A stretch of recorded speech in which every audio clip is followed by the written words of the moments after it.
Hello बच्चों, आज हम लोग सीखने वाले हैं कूलम्स लॉ। ठीक है ना। जो हम लोग की लेक्चर सीरीज बच्चों चल रही है, लेक्चर सीरीज में सबसे पहले हम लोगों ने इलेक्ट्रिक चार्ज के बारे में सीखा, कुछ चार्जिंग मेथड्स के बारे में भी सीखा। तो आज का जो बेसिकली हमारा डिस्कशन रहेगा, हम लोग पढ़ने क्या वाले हैं कूलम्स लॉ। ठीक है। अब बात करने वाले हैं यहाँ पर सर कूलम्स लॉ में बताएंगे क्या। तो सिंपली आपको बताना है दो चार्जेस के बीच का फोर्स। ठीक है ना। और दो चार्जेस होंगे कैसे बच्चों, दो चार्जेस आपके पास जो दो चार्ज होने वाले हैं वो पॉइंट चार्ज होने वाले हैं। ठीक है ना। चलिए डिस्कशन करते हैं इसके बारे में। तो अगर मैं डेफिनेशन की बात करूं या फिर ऐसा बोलूं कि ये लॉ एक्चुअली में है क्या, तो आपको ये बताता है सिंपली फोर्स ऑफ अट्रैक्शन और रिपल्शन। क्या बताएगा? फोर्स ऑफ अट्रैक्शन या फिर रिपल्शन बिटवीन टू चार्जेस। कितने चार्जेस के बीच में बताएगा? दो चार्जेस के बीच में बताएगा। अब वो पॉजिटिव्स भी हो सकते हैं और निगेटिव भी हो सकते हैं। ठीक है। अगर दोनों का नेचर सेम होता है, यानी ये दोनों के दोनों कैसे चार्जेस हैं, लाइक चार्जेस हैं, तो दोनों के बीच में क्या आने वाला है? Force of repulsion. और अगर दोनों के दोनों कैसे रहेंगे? अनलाइक चार्जेस, यानी एक पॉजिटिव और एक निगेटिव, तो उनके बीच में क्या आएगा? Force of attraction. ठीक है। तो इन्हीं पर डिस्कशन मेरा आज का फोकस होने वाला है कि आज मैं आपके साथ इसी पूरी बात पर डिस्कस करूंगा। ठीक है। और उसको डिस्कशन में लाने से पहले कुछ कुछ बेसिक बातें आपको मैं और सिखाऊंगा। जैसे मैंने यहाँ पर आपको बोला हुआ है कि दो चार्जेस कैसे हैं ना, पॉइंट चार्जेस हैं। पॉइंट चार्जेस मतलब ऐसा कि जो दोनों के बीच के ना जो भी सेपरेशन रहेगा उनके कंपैरिजन में वो चार्जेस कैसे रहेंगे? बहुत छोटे। जैसे आपके पास सपोज करो कि आपके पास दो चार्जेस हैं, एक चार्ज ये है, ठीक है, और इस चार्ज को मैं ऐसा ट्रीट कर रहा हूं कि ये कैसा चार्ज है? Positive charge. ठीक है। और जिसको मैंने नाम दे रखा है कितना? Q1। और एक आपके पास ये दूसरा चार्ज है जो भी कैसा है? वो भी पॉजिटिव चार्ज है, और इसको मैंने नाम दे रखा है कितना? Q2। ठीक है। और इनके ये जो बीच का सेपरेशन है, इनके जो बीच की डिस्टेंस है, उसको मैंने ट्रीट कर रखा है कितना? R। उसको मैंने कितना ट्रीट कर रखा है? R। एक बात आपको याद रखनी है कि ये दोनों के दोनों कैसे हैं? Point charges. दोनों के बीच का सेपरेशन कितना है? R।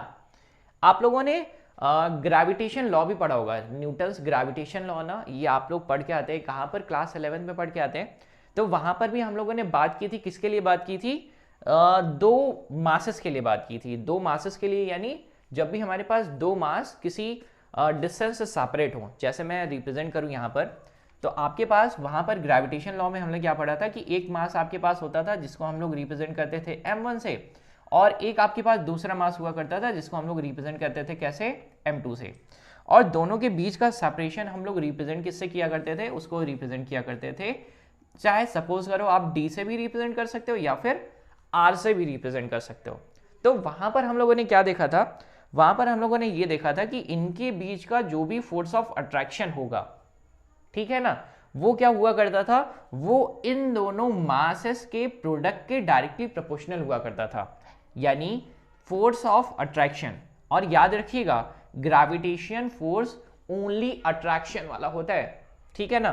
तो यहां पर अगर मैं ग्रेविटेशनल फोर्स की बात करूं, तो आप वहां पर क्या बोलते थे कि ये ग्रेविटेशनल फोर्स ना प्रोपोर्शनल है किसके? दोनों मासेस के प्रोडक्ट के। ठीक है ना, सिंपल सा एक्सप्लेनेशन। अब सर यहां पर हम लोग क्या निकालेंगे? दो चार्ज हैं कैसे? रस पर। तो इनके बीच आएगा कौन सा फोर्स? Electrostatic force. और अच्छी बात यह है जानने वाली कि यहां पर वो फोर्स अट्रैक्शन वाला भी हो सकता है या फिर रिपल्शन वाला भी हो सकता है। तो होगा क्या? इनके बीच का जो भी फोर्स ऑफ अट्रैक्शन या रिपल्शन रहेगा, जिसको मैं रिप्रेजेंट किससे कर रहा हूं? Fe से, यानी फोर्स इलेक्ट्रोस्टैटिक फोर्स।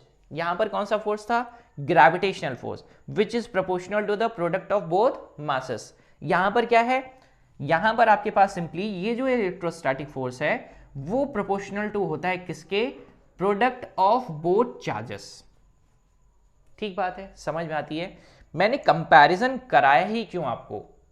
इसलिए कंपैरिजन कराया क्योंकि आप इस लॉ को ऑलरेडी पढ़ चुके हैं। ये आपके लिए ऐसा नहीं लगना चाहिए कि कुछ नया है। आपने जो लॉ पढ़ा है ना, उसी लॉ का ही एक्सटेंशन, आप ऐसा बोल सकते हैं इसको। ठीक है ना। ये आपका न्यूटन्स लॉ है, न्यूटन्स ग्रेविटेशन, और ये क्या है? ये कूलम्स लॉ ऑफ इलेक्ट्रोस्टैटिक है।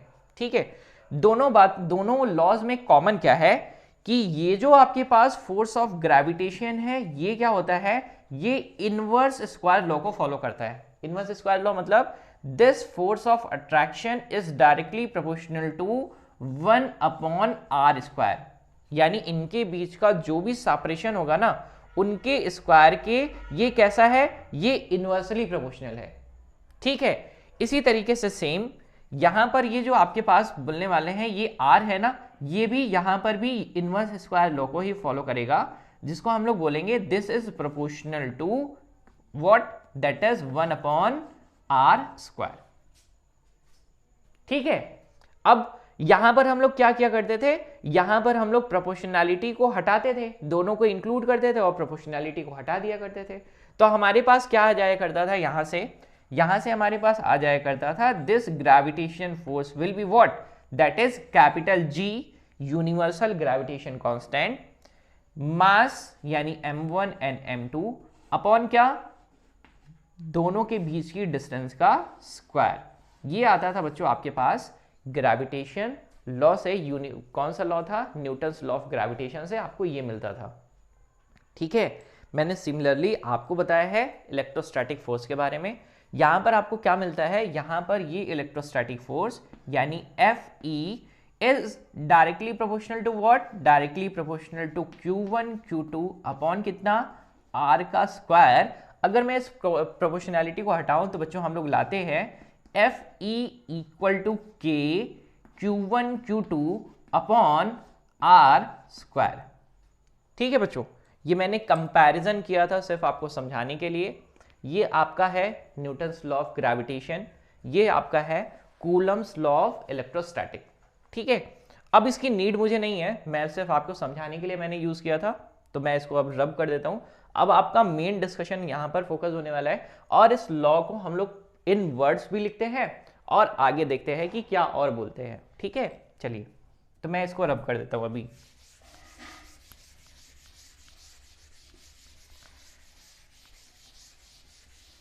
अब अगर मैं इसका स्टेटमेंट लिखूं तो क्या लिखूंगा, लिखने वाला हूं when 2 point charges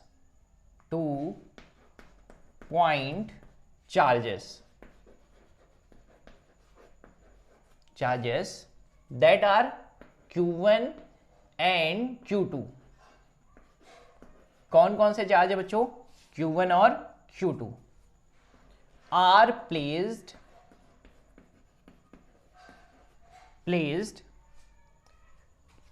with separation, दोनों के बीच का सेपरेशन कितना है बच्चों, वो है स्मॉल r। चार्जेस कौन कौन से थे, Q1 और Q2, दोनों के बीच सेपरेशन कितना है r। Then the force of attraction or repulsion between them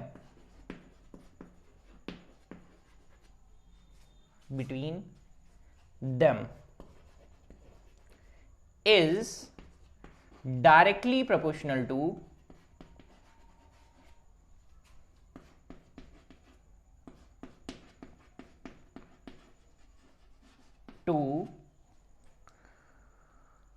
product of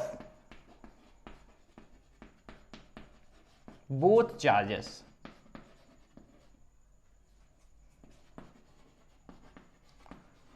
ठीक है, and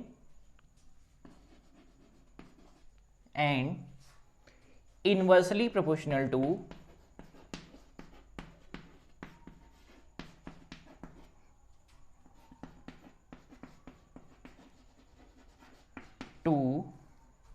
what, square of what, distance between them। ठीक है, ये रहा इसका स्टेटमेंट। ठीक है, क्या बोलेंगे, जब भी दो चार्ज, कौन से, Q1 और Q2, that are point charges, are placed with separation कितना, R, then the force of attraction और रिपल्शन, या तो वो अट्रैक्शन नेचर का होगा या फिर रिपल्शन नेचर का होगा, इज डायरेक्टली बिटवीन किसके, दोनों चार्जेस के बीच का, directly proportional to the product of both charges and inversely proportional to the square of distance between them. जो बातें हमने यहां पर लिख रखी है, that is Fe directly proportional to Q1 and Q2, that is electrostatic force F proportional to 1/r²। यहां पर क्या करेंगे, यहां पर हम लोग दोनों को कंबाइन करने वाले, यहां पर तीसरी लाइन में। चौथी लाइन में हमने यहां पर एक कांस्टेंट इंक्लूड किया है जिसको हम लोग बोलते हैं K। इस K को बच्चों हम लोग बोलते हैं, यहां पर K है क्या, K को बोलते हैं इलेक्ट्रोस्टैटिक फोर्स कांस्टेंट। ठीक है बच्चों, जिसका वैल्यू कितना होता है, जिसका वैल्यू होता है K का वैल्यू कितना होता है, 1/4 पाई एप्सिलॉन नॉट।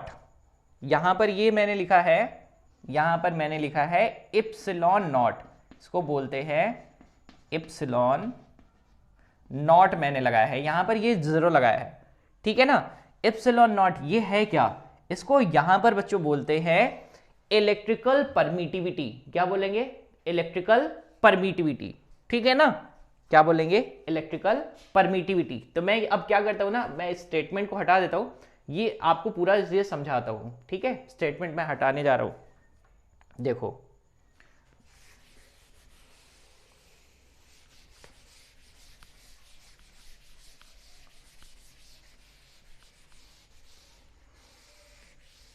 देखिए,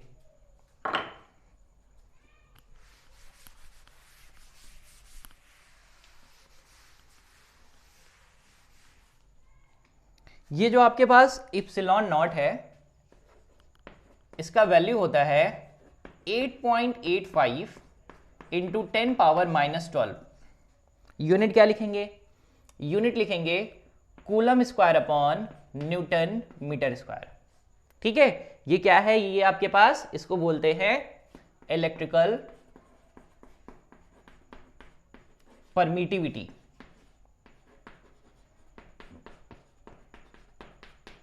ठीक है, ये इलेक्ट्रिकल परमिटिविटी डिपेंड किस पर करती है, इट डिपेंड्स ऑन मीडियम। ये किस पर डिपेंड करती है बच्चों, मीडियम पर डिपेंड करती है। किस पर डिपेंड करती है, मीडियम पर। जिस मीडियम में चार्ज रखा गया होगा तो उसके हिसाब से ये इलेक्ट्रिकल परमिटिविटी होने वाली है। ठीक है, चलिए, और यहां पर हम लोग जो चार्ज रखने वाले हैं वो किस में रखने वाले हैं, इन वैक्यूम और फ्री स्पेस। इसीलिए हम लोगों ने कहां पे लगाया है, इसके नीचे क्या लगाया हुआ है, नॉट। ये है क्या, इलेक्ट्रिकल परमिटिविटी कहां की, ऑफ फ्री स्पेस। ठीक है, यहां पर एक चीज और समझ लीजिए, यहां पर अगर हम इस वैल्यू को पूरी तरीके से सॉल्व करें, यानी k की वैल्यू को सॉल्व करें, तो आपको मिलता है, और k हम लोगों ने क्या बोला था, k is electrostatic force constant, जिसका k का भी वैल्यू अगर हम सॉल्व करके निकालें तो यहां से आपके पास k का वैल्यू मिलता है। k का वैल्यू कितना मिलेगा बताइए बच्चों, तो k का वैल्यू आपको मिलेगा दैट इज 9 इंटू 10⁻⁹। यूनिट क्या लिखेंगे, कौन बताएगा, लिखेंगे newton metre square upon coulomb square. ठीक है, यहां पर किसका वैल्यू रखेंगे, k का वैल्यू रखेंगे। अब अगर मैं इस वैल्यू को यहां पर फिट कर दूं तो आपके पास ओवरऑल इक्वेशन क्या आएगा, आपके पास इक्वेशन आएगा, देखो आपके पास क्या इक्वेशन आता है, Fe यानी electrostatic force equal to k की जगह पर कितना रखेंगे, 1/4 pi epsilon naught, Q1 Q2 upon R का स्क्वायर। ठीक है, ये बच्चों आपके पास होता है एक्सप्रेशन ऑफ कूलम्स लॉ। ठीक है, यहां पर आप इनको मैग्नीट्यूड वाइज भी रिप्रेजेंट कर सकते हो, क्योंकि हम लोगों ने क्या फाइंड किया इससे, सिर्फ और सिर्फ मैग्नीट्यूड ऑफ फोर्स। ठीक है, एक बात का और विशेष ध्यान रखेंगे, आपको अच्छे से पता है फोर्स कैसा क्वांटिटी होता है, वेक्टर होता है ना। तो इनका वेक्टर एनालिसिस भी आपको आना चाहिए, ठीक है। तो मैं कोशिश करूंगा कि आपको वेक्टर एनालिसिस भी फटाफट समझाऊं, ठीक है, समझिए। चलो वेक्टर एनालिसिस भी समझते हैं फटाफट, पूरी तरीके से वेक्टर एनालिसिस समझते हैं। और यहां पर मैंने आपको बताया है दैट इज इलेक्ट्रोस्टैटिक फोर्स, क्या अट्रैक्शन और रिपल्शन का आपके पास एक्सप्रेशन आया है 1/4 pi epsilon naught Q1 Q2 upon R square. जहां पर अगर एप्सिलॉन नॉट की बात करें तो ये इसको बोलते हैं electrical permittivity of free space, ठीक है, जो कि किस पर डिपेंड करता है, जो कि मीडियम पर डिपेंड करता है, ठीक है। लेकिन यहां पर ये याद रखेंगे कि यहां पर हम लोग क्या कौन सा मीडियम यूज कर रहे हैं, फ्री स्पेस, तो जिसके लिए इसका वैल्यू कितना आता है, ये आता है, ठीक है। चलिए अगर हम इलेक्ट्रोस्टैटिक फोर्स कांस्टेंट की बात करें तो आपके पास एक्सप्रेशन आता है that is 9 × 10⁹ newton metre square upon coulomb square, ठीक है। अब बताओ जरा, ये फोर्स है ना, तो इसको इसका यूनिट क्या लिखेंगे, इसका यूनिट लिखेंगे न्यूटन, ठीक है। हम लोगों ने पूरी तरीके से कूलम्स लॉ का एक्सप्रेशन फाइंड कर लिया है, ठीक है। अब मैं आपको सिखाने जा रहा हूं that is Coulomb's law vector representation ना, किस तरीके से वेक्टरली रिप्रेजेंट करेंगे कूलम्स लॉ को। तो देखते हैं, मैं समझाता हूं आपको और बहुत ध्यान से समझेंगे, ठीक है। चलिए शुरू किया जाए। देखो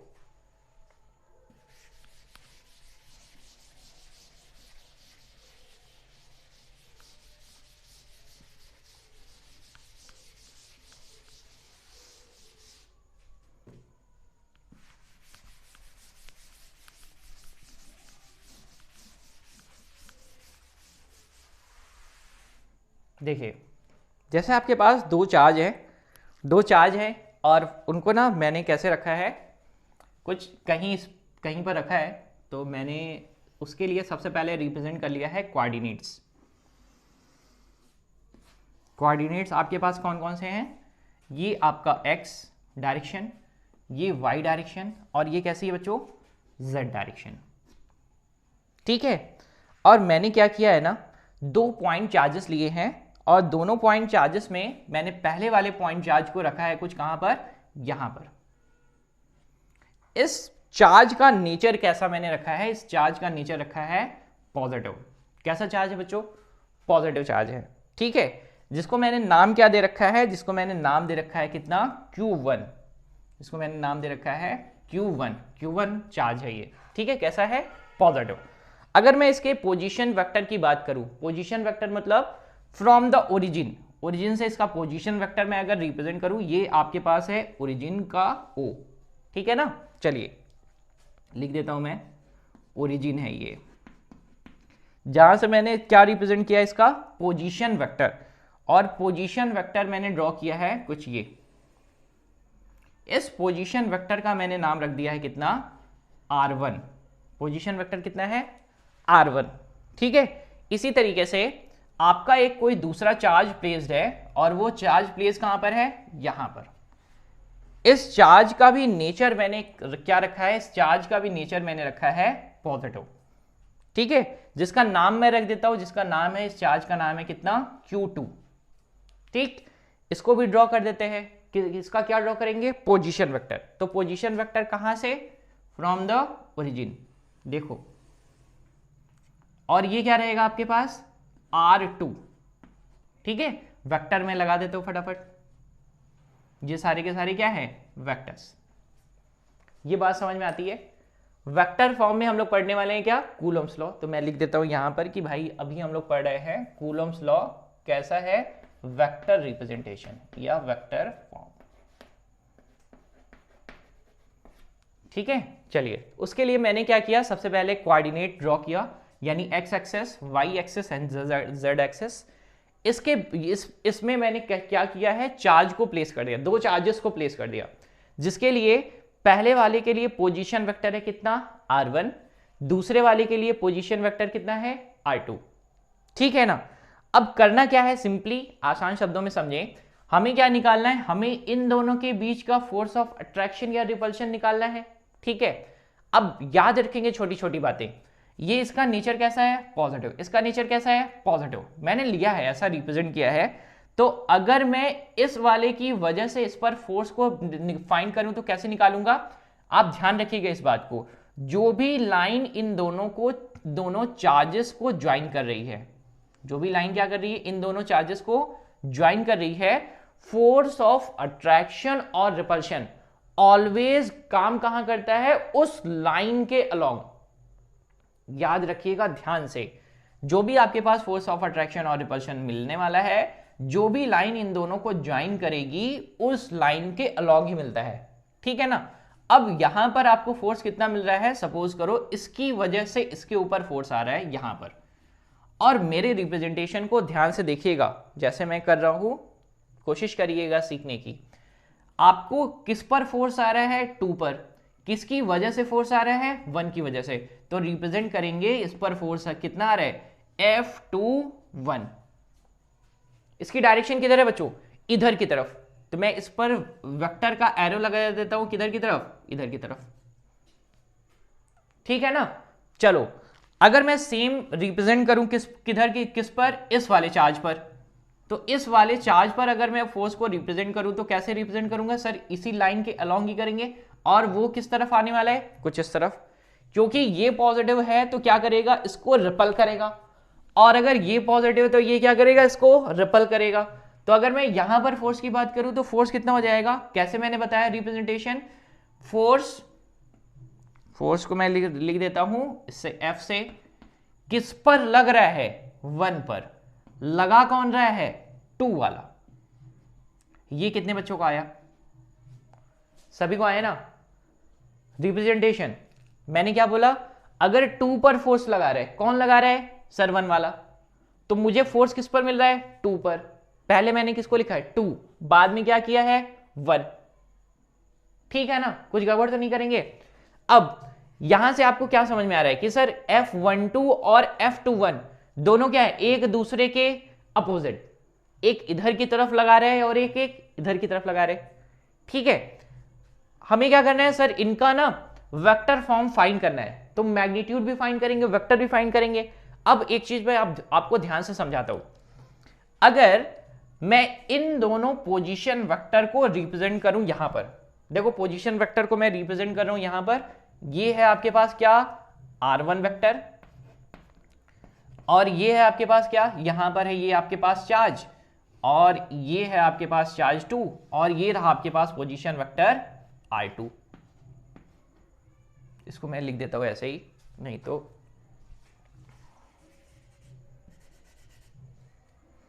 ये क्या है आपके पास, R2, ये क्या है आपके पास, R1। अब ध्यान से समझिएगा, ये आपका कौन सा चार्ज था, Q1, ये आपका कौन सा, 2। रिप्रेजेंटेशन बहुत जरूरी है बच्चों सीखना।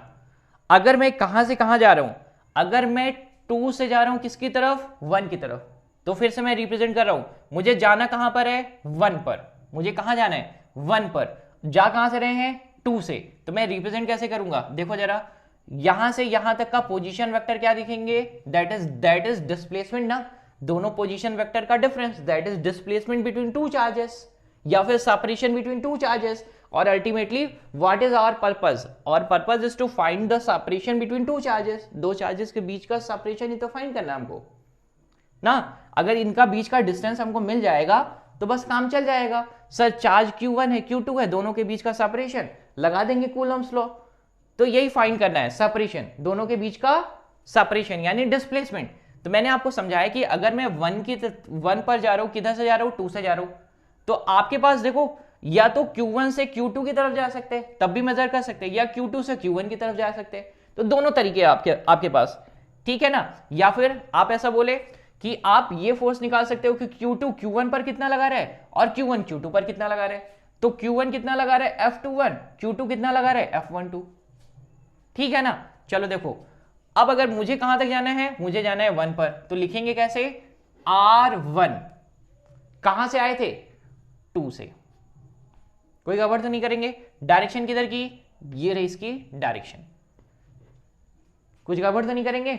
चलो मुझे बताओ जरा बच्चों, आपने वेक्टर लॉ ऑफ एडिशन पढ़ा है ना, जब भी 2 वेक्टर का डायरेक्शन कैसा रहेगा, सेम, तो वो किसके बराबर होगा, तीसरे के।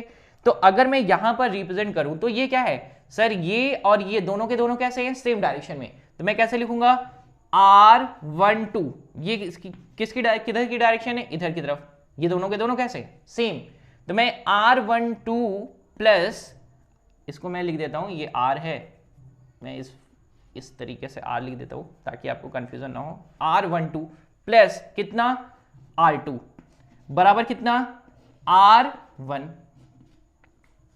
कोई गड़बड़ तो नहीं करेगा ना। तो अगर मुझे यहां से ये डिस्प्लेसमेंट फाइंड करना है तो आपको कितना मिल जाएगा, मिल जाएगा R12 बराबर कितना, इसका डायरेक्शन मैं इधर की तरफ ही रखता हूं ताकि आपको कन्वीनियंस रहे। क्या आ जाएगा, आपके पास आ जाएगा R1 माइनस कितना, R2। ये बात कितने बच्चों को आई, आसान तरीके से।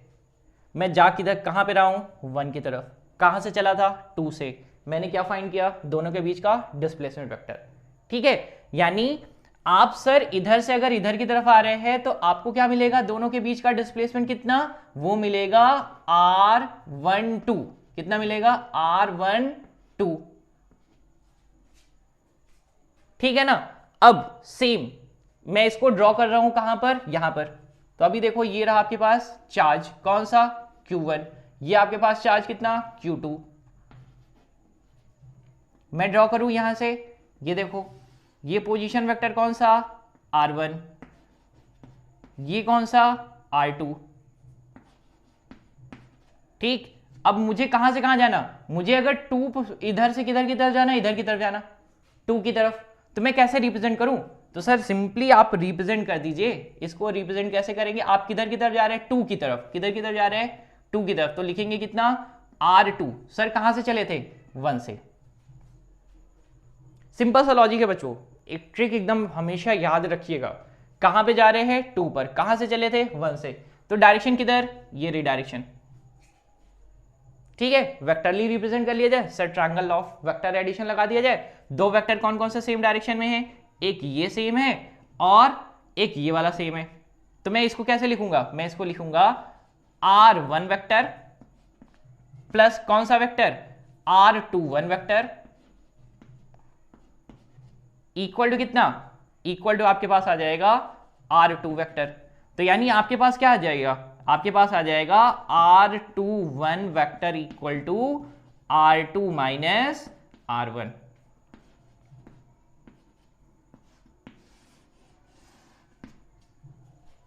ठीक है, कोई गड़बड़ तो नहीं किया। मैंने सिर्फ आपको ये दोनों के बीच की सेपरेशन निकाल के बताई है। तो जहां पर मैं आपको लिए यूज करूंगा, देखो मैंने इसलिए बोला क्योंकि मैं आपको ना जहां जहां पे R21 यूज करूंगा वेक्टर के फॉर्म में तो मैं R2 माइनस R1 लिख सकता हूं, और जहां भी मैं R12 लिखने वाला हूं तो मैं R1 माइनस R2 यूज कर सकता हूं। सर एक्चुअली में दोनों के बीच का सेपरेशन तो सेम है ना, तो मैं अगर दोनों का मैग्नीट्यूड ट्रीट कर लूं, मैग्नीट्यूड को ट्रीट कर लूं, जैसे मैंने लिख दिया है, मैंने यहां पर इसका मैग्नीट्यूड लिख दिया है कि R21 equal to R12 equal to मैंने ट्रीट कर लिया है स्मॉल r। कितना ट्रीट कर लिया, स्मॉल r। मैंने ट्रीट कर लिया कि भाई इसका मैग्नीट्यूड दोनों कैसे हैं, बराबर बराबर। तो मैं मैग्नीट्यूड का सिंबल भी लगा देता हूं कि भाई दोनों का मैग्नीट्यूड क्या है, सेम है। ठीक है ना, गड़बड़ तो नहीं करेंगे। सर मुझे क्या मिल चुका है, दोनों के बीच का डिस्प्लेसमेंट। अगर आप किधर की तरफ इस वाले फोर्स के लिए निकाल रहे हैं तो उसके लिए क्या रहेगा आपके पास वेक्टर R12। अगर इसके लिए निकाल रहे हैं तो आपके लिए क्या वेक्टर रहेगा, आपके लिए रहेगा R21।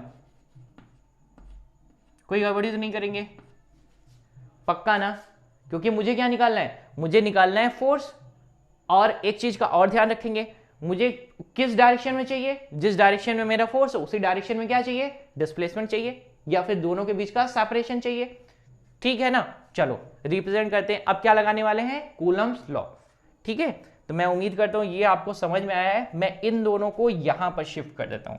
तो मैं यहां पर लिख देता हूं कि भाई R21 अगर मेरे पास आएगा तो मैं उसको लिखूंगा, कैसे लिखूंगा, मैं उसको लिखूंगा R2 माइनस R1।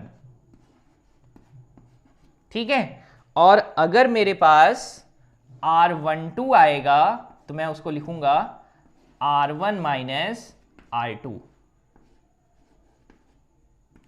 ठीक, और अगर मुझे इसके मैग्नीट्यूड की बात आएगी तो मैग्नीट्यूड मैं इसका लिखूंगा कितना, R। कितना लिखूंगा, R। ठीक है, या फिर इसका मैग्नीट्यूड मैं कितना लिख सकता हूं, इसका मैग्नीट्यूड लिखता हूं R21, कितना लिखेंगे, ये है R21 और ये कितना लिखूंगा R12।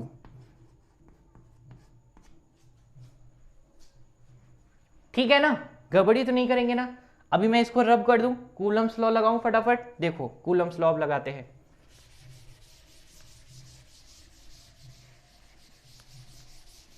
देखिए एज पर कूलम्स लॉ अगर मैं फोर्स निकाल रहा हूं, कौन सा फोर्स निकाल रहा हूं, निकालते हैं पहले निकाल लेते हैं ना F12 निकाल लेते हैं। क्या निकालते हैं, F12 फोर्स ऑन 1 किसकी वजह से, 2 की वजह से, बराबर कितना, ये मैग्नीट्यूड में निकाल रहा हूं, तो करेंगे क्या sir, electrostatic force constant, charges का मैग्नीट्यूड अपॉन कितना, अपॉन जो भी आपके बीच का सेपरेशन है उसके स्क्वायर का मैग्नीट्यूड। ये आपके पास क्या आ गया, सिर्फ और सिर्फ मैग्नीट्यूड आ गया।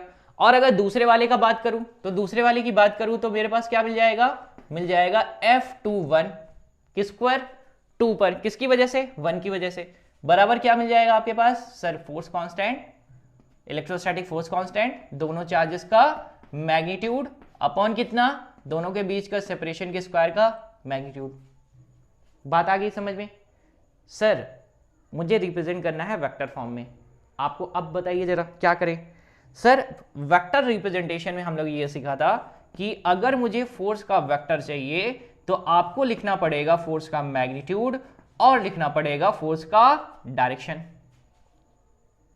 फोर्स का मैग्नीट्यूड और फोर्स का डायरेक्शन, सिंपल सी ट्रिक, कुछ ज्यादा इसमें दिक्कत वाली बात नहीं है। अब देखो जरा, ये जो फोर्स का डायरेक्शन है वो किसके अलोंग है, वो तो भाई अगर मैं F12 निकाल रहा हूं तो क्या कौन सा वेक्टर आएगा, R12, किसकी डायरेक्शन में, R12 के डायरेक्शन में, किसकी तरफ, मतलब सर अगर मैं इस पर F12 निकाल रहा हूं तो क्या कर रहा हूं, मैं आ रहा हूं कहां पर, 1 पर, किसकी तरफ से, 2 की तरफ से।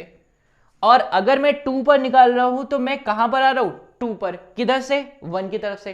तो डायरेक्शन कौन सी, अगर मैं F12 निकालूंगा तो आपके पास डिस्प्लेसमेंट वेक्टर कौन सा है, दैट इज R12, और F12 निकाल रहे हो तो क्या है, R12, और अगर F21 निकाल रहे हो तो क्या मिल जाएगा, R21।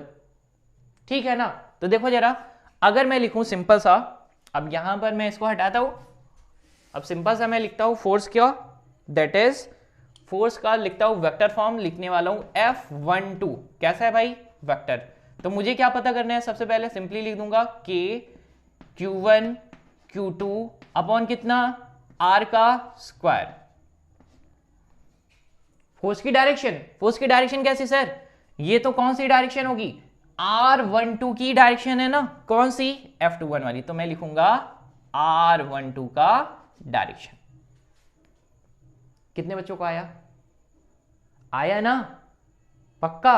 चलो मुझे ये बताओ जरा, अगर R12 का वेक्टर मैं लिखूं तो क्या लिखूंगा, R12 का वेक्टर बराबर R12 का मैग्नीट्यूड और R12 का डायरेक्शन। तो अगर मैं R12 का डायरेक्शन पता करूं, क्योंकि मुझे क्या करना है, यहां पे डायरेक्शन को अगर मैं मुझे पुट करना है तो मुझे क्या मिल जाएगा, R21 का डायरेक्शन, सॉरी इस R12 का डायरेक्शन बराबर क्या हो जाएगा मेरे पास, ये रहा वेक्टर R12 का वेक्टर अपॉन क्या मिल जाएगा, R12 का मैग्नीट्यूड। बोलो भाई आया कि नहीं आया। तो मेरे पास क्या मिल जाएगा, सिंपली इस वाले को ना यहां, इस वाले को ना यहां पर सब्स्टिट्यूट कर देंगे, तो मेरे पास क्या आ जाएगा, मेरे पास ये ओरिजिनल था, एक मिनट, मेरे पास ये ओरिजिनल था, तो मेरे पास था F12 वेक्टर बराबर मेरे पास क्या आ जाएगा सर, ये मेरे पास वेक्टर, ये मैग्नीट्यूड यानी K Q1 Q2 अपॉन कितना, R का स्क्वायर। और अगर मैं R की बात कर रहा हूं तो देखो जरा, यहां पर मैंने R12 बराबर क्या लिख रखा था, R, तो मैं अगर इसका स्क्वायर करूंगा तो मैं इसके बराबर लिख सकता हूं क्या, मैग्नीट्यूड के टर्म में। अगर इसको मैं मैग्नीट्यूड के टर्म में लिखूं तो ये लिखूंगा क्या, मैंने ये लिखा था दोनों का मैग्नीट्यूड, ये मैग्नीट्यूड और ये, तो मैं इसको अगर लिखना चाहूं तो कैसे लिखूंगा, इसको मैं किसके बराबर लिख दूं, इसके बराबर लिख दूं। ये मैग्नीट्यूड है बच्चों, इसका कंफ्यूज मत होइएगा कि सर आपने बराबर करके लिखा है, नहीं वो मैग्नीट्यूड है।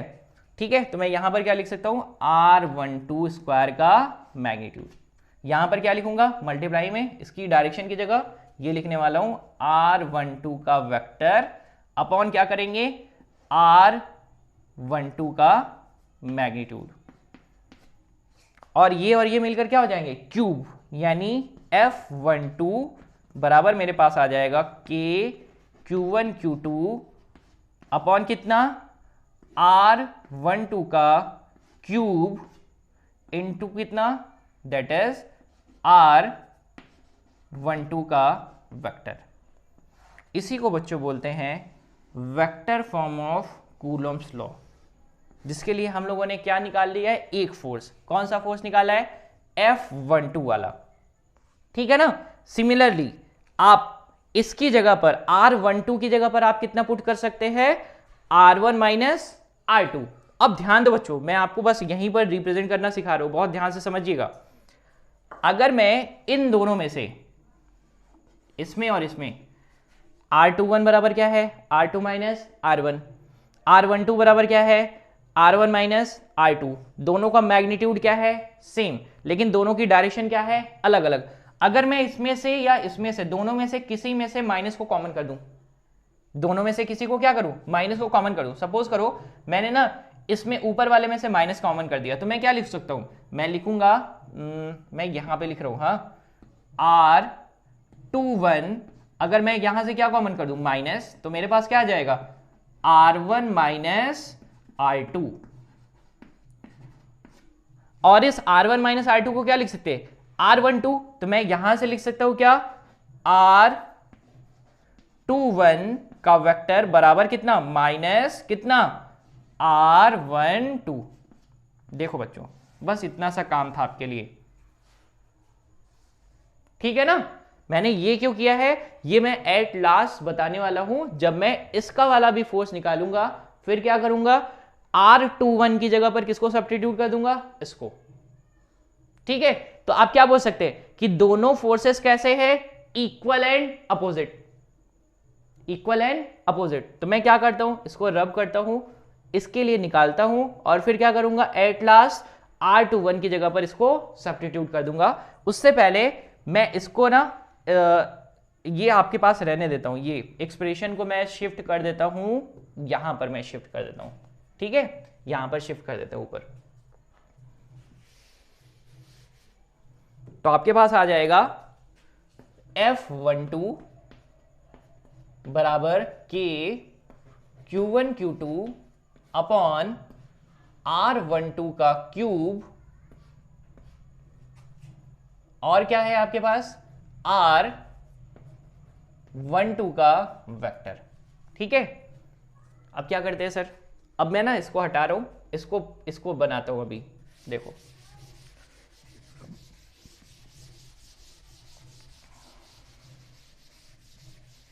देखिए, अब इनका वेक्टर फॉर्म लिखते हैं। इनका वेक्टर फॉर्म लिखेंगे तो कैसे लिखेंगे सर, वो लिख दीजिए जरा फटाफट। लिखेंगे F21 वेक्टर बराबर कितना, K Q1 Q2 अपॉन कितना, R, इसकी जगह पर मैं क्या लिख सकता हूं, R21 का स्क्वायर, ठीक है, कोई गड़बड़ तो नहीं करेंगे। वेक्टर रिप्रेजेंट किया है तो मैं इसके लिए डायरेक्शन लिख देता हूं, क्या लिखूंगा, R21 का डायरेक्शन। मैंने आपको बताया F21 के लिए डिस्प्लेसमेंट डायरेक्शन कौन सी है, R21, ठीक है। अब क्या करेंगे, इसकी वैल्यू सब्स्टिट्यूट करेंगे, यानी R21 का वेक्टर डायरेक्शन बराबर क्या हो जाएगा, इसका वेक्टर अपॉन क्या, इसका मैग्नीट्यूड।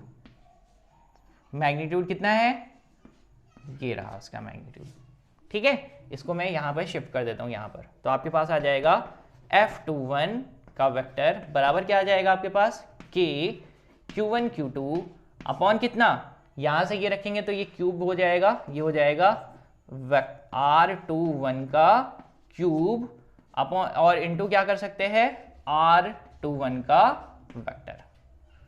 देखो कितना आसान तरीके से आ गया, कुछ ज्यादा दिक्कत नहीं हुई ना। अब अगर मैं इसमें और इसमें कंपेयर करूं, इसमें और इसमें, दोनों में अगर मैं कंपेयर करूं तो दोनों में फर्क क्या मिलेगा आपको, बताओ जरा, दोनों में फर्क क्या मिलेगा? सर इसका भी R21 का मैग्नीट्यूड क्या है? वो भी R है। R12 का मैग्नीट्यूड कितना है? वो भी R है। तो मैं इसको सिंपली क्या बना सकता हूं? R का क्यूब। लेकिन इनमें और इनमें दोनों में अंतर क्या है? दोनों में क्या अंतर है? सिर्फ और सिर्फ माइनस साइन का। ठीक है ना? इसकी जगह, इस मैग्नीट्यूड की जगह पर मैं कितना लिख सकता हूं? सिंपली R क्यूब लिख सकता हूं, क्योंकि हमने पहले ही डिस्कस कर रखा है कि भाई इनका मैग्नीट्यूड और इनका मैग्नीट्यूड दोनों किसके बराबर है? R के बराबर है। तो यहां पर मैं सिंपली R क्यूब लिख दूंगा। लेकिन ये वेक्टर और ये वेक्टर, इन दोनों में फर्क किस बात का? फर्क सिर्फ और सिर्फ इस माइनस साइन का। तो हम लोग सिंपली इनसे और इनसे, इन दोनों बातों से जस्टिफाई कर सकते हैं। क्या जस्टिफाई कर सकते हैं? कि आपके पास ये जो F12 का वेक्टर है which is equal to minus F21 का वेक्टर, दैट इज न्यूटन का थर्ड लॉ, न्यूटन सर का third law. Every action is equal and opposite reaction.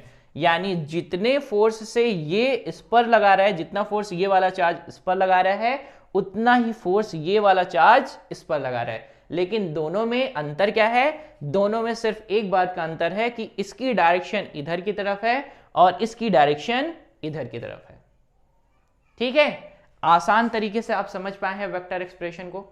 ठीक है बच्चों, मेरी कोशिश हमेशा रहती है कि जितना भी इजी से इजी हो पाए कि आपको वो समझाया जाए।